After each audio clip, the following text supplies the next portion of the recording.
I was talking to a friend of mine the other day, and she asked me how I paint my projects.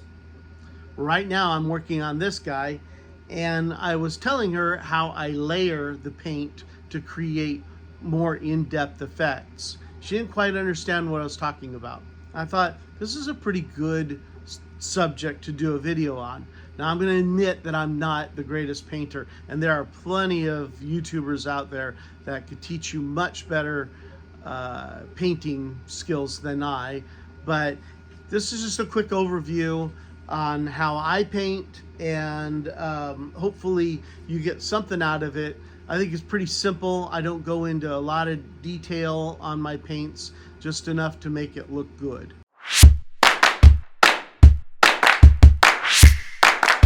As with any painting, you first need a canvas. This planter from Loot Studios Fantasy Collection really caught my attention, so I printed it right out, and now I'm going to paint it. So the first thing I did with this is go over it with a very good coating of filler primer, and this is to make sure that my paint sticks, but it also, because it's a filler primer, will fill in a lot of those lines from the 3D print that you always end up getting. Once that filler primer was dry, I hit it with a good coat of flat black. I know it doesn't look very flat here, but it's just because I freshly painted it. And you really want to get into all the nooks and crannies with this black, because it's going to be the thing that brings out all the shadows for your paint. Man, for this project, I knew I was going to have to do something that I really dreaded. In fact, it's kind of made me put this project off for a while. But here I am. I'm going to wade in knee deep into it.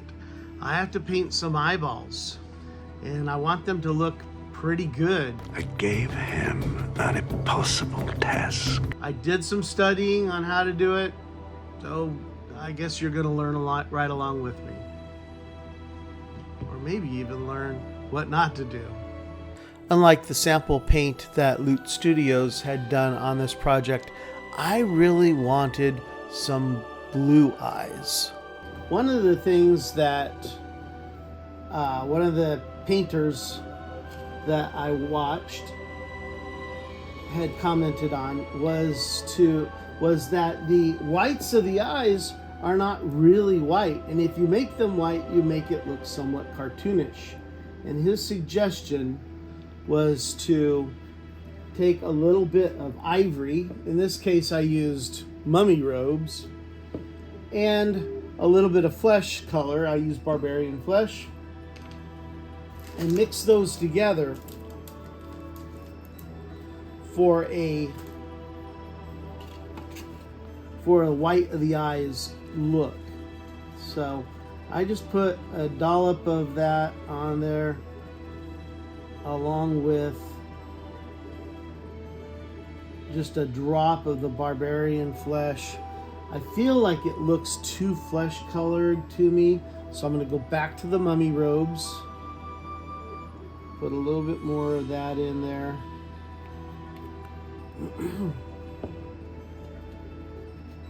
And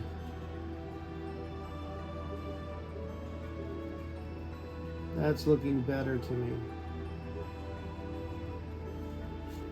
Okay. And his comment also when doing this was not to try to paint the eyes after you've painted the face. He said do the eyes first, and the reason why is because you could be a little sloppy and then clean it up later. But if you do the eyes last, then you're going to have a problem with this, because the eyes usually are a lot smaller.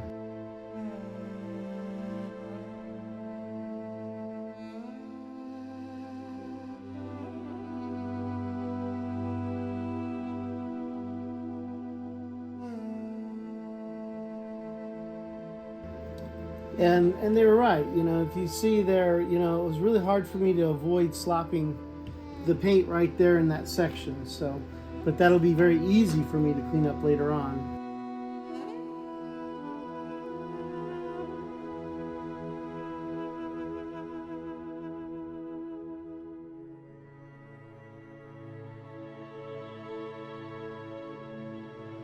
Okay, so I just want to let that dry, and then I think I'm going to go over it with another coat. Okay, so the next step on eyes, and probably the hardest, is starting in on the actual colored portion. And you want to make sure that your eyes are pointed the exact same direction. And so you want to make sure they're very centered, or off to the side. Both of them are going the same direction. You don't want one that is kind of this way and one that's kind of that way. Dim your eyes. Too late. The second thing is to make sure that they are the exact same size and roundness. Now, I've read people that just, for this portion, they just do a swipe down of black to get their center. So I'm going to try that out, where I believe the center should be. And that looks pretty good. So now once I've got that, then I want to round it out a little bit.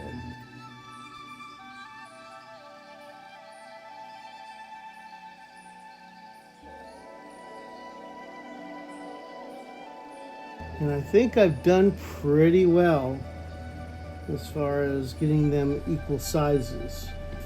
Alright, this is where I have to get very creative, because I want to go blue eyes, and blue eyes are rarely actually really blue. So here's what I'm going to do. I'm going to drop a little bit of this, what is it, antique or vintage white, and I'm going to pull in just a tad of gray into it. Now what I want to do is start introducing the blue, and I'm going to make them kind of a pale blue eye.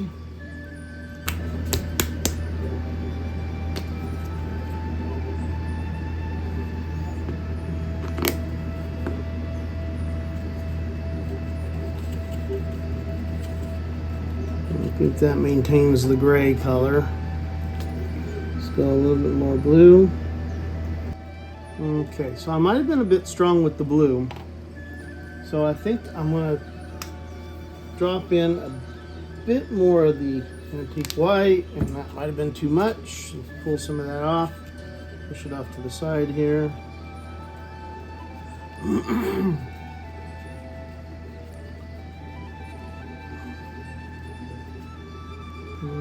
Okay, I think I'm getting about to the blue that I want now. Alright, pick up a little bit of this, and then we're going to go just inside the black circle that we've already drawn.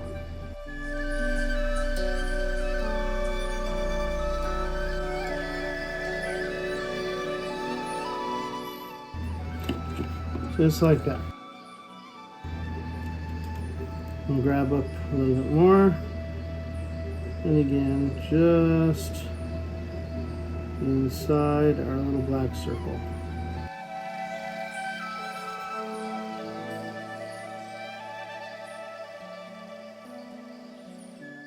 Now I'm going to let that dry a little bit, and then I'm going to come over it with another coat. Alright, so the next step I'm going to do, and this is going to be the hard part, is I want to take a tiny bit, and I'm using patina. It's because I think it's kind of a blue-green. I'm just going to really kind of sort of dry brush into those eyes. And that's not coming out as dark as I wanted to. So, and I'm going to go from the outside in, kind of a streaking kind of, I kind of wanted it to be a little bit more visible, and it's not being that. It's kind of a bummer. Okay, I gave it another couple of stripes with Void Ship Blue. And now I think I'm ready for the iris. And this is another kind of scary part. Because again, they have to be the same size. They have to be nice and circular. Can't mess them up.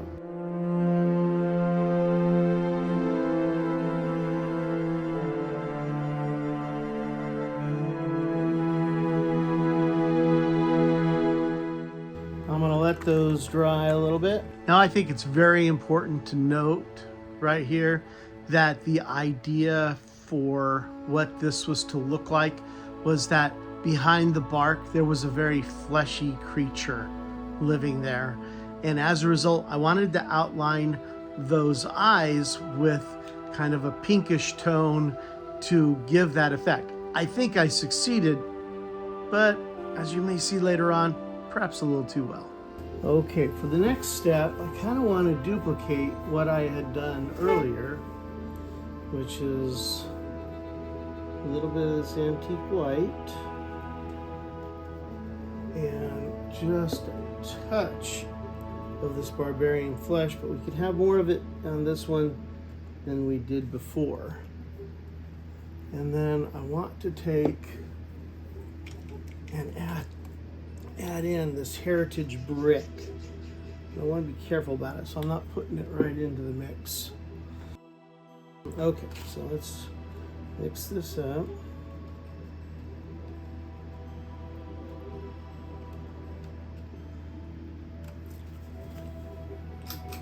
Alright, I'm going to pull in a little bit of this heritage brick.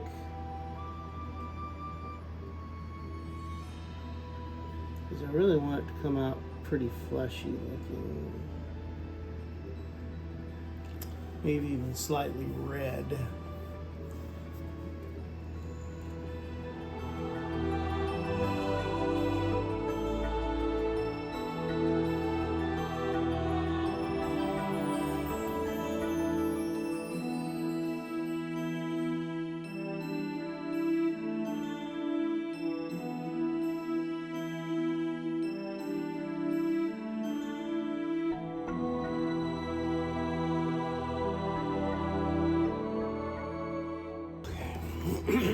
All right, now I've pretty much got my eyes how I want them.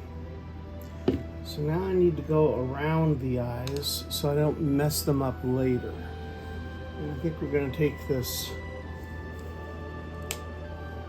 brown, here, straight up brown.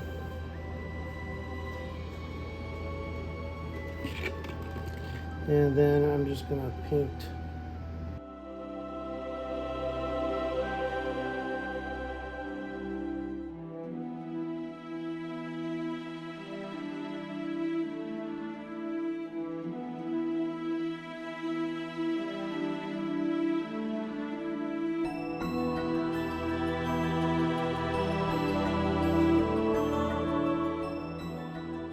He's looking at you, kid.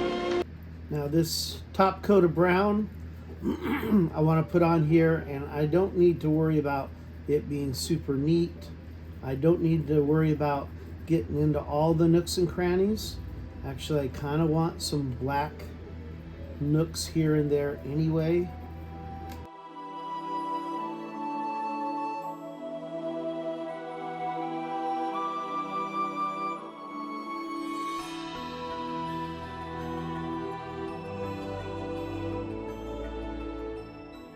Okay, now I'm using roasted pecan, and this time I really don't want to go heavy-handed with it, so I'm just gonna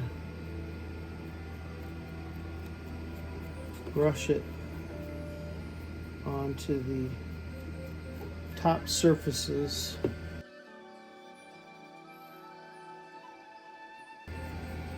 So I'm pretty much just going to be hitting the tops and not trying to work it into the grooves with this.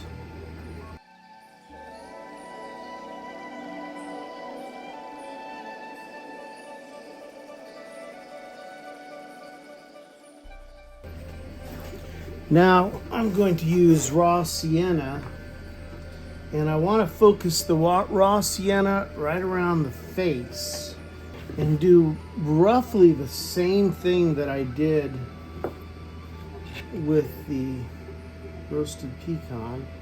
But we want to lighten up the face.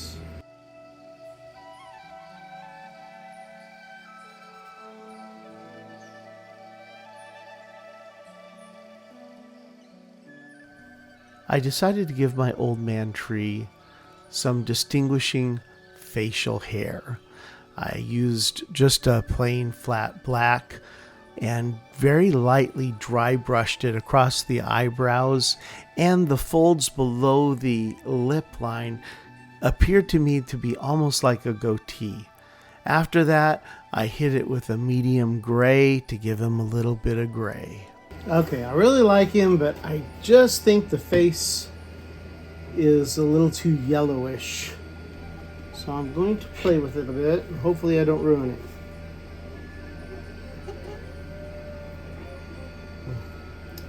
That's almost too much.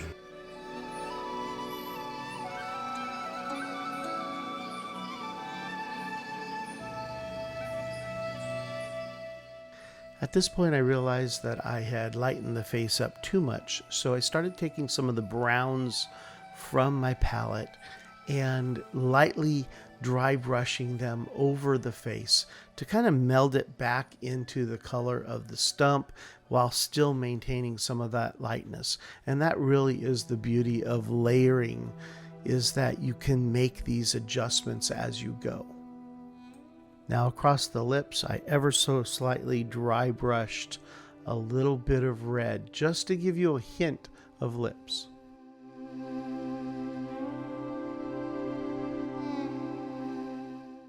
After that, I continued to dry brush various colors over the whole piece just to try to give it a little bit of depth and again kind of meld the colors in together to make it look more natural.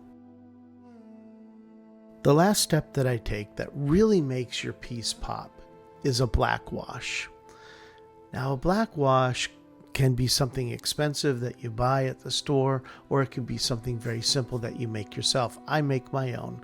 Usually it's just a little bit of water, a couple of drops of soap, and just enough black to give it basically a dirty look to it.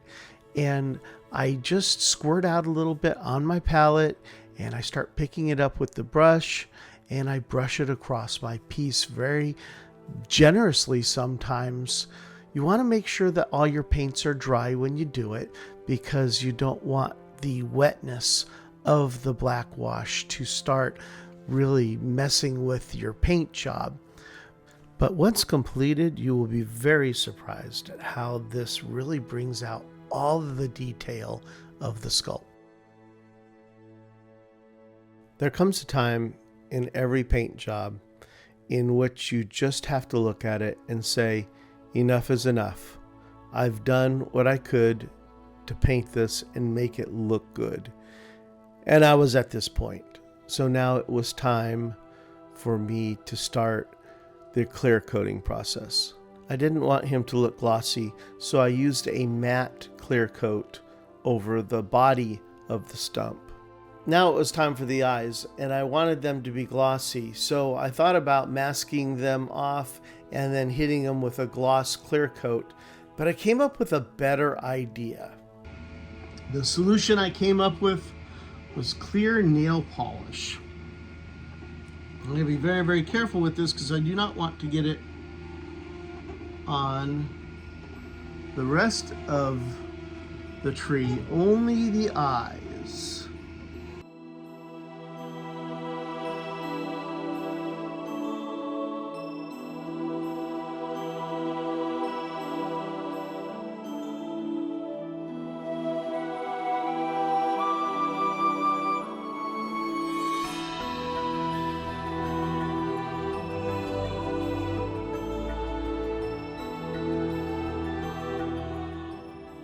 I think I want to hit them with a couple of coats. but already it's starting to look pretty good.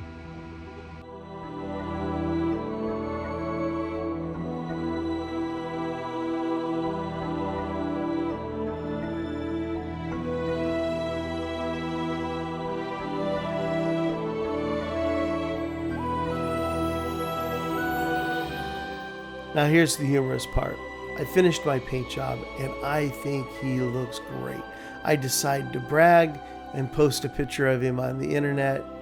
And of course, the internet is a humbling experience. So one poster returns, "My God, he looks positively stoned." You can tell in his eyes, he looks like stoned or something. And you know what? With those glossy eyes and the fleshy edges, he looks positively stoned. Oh well.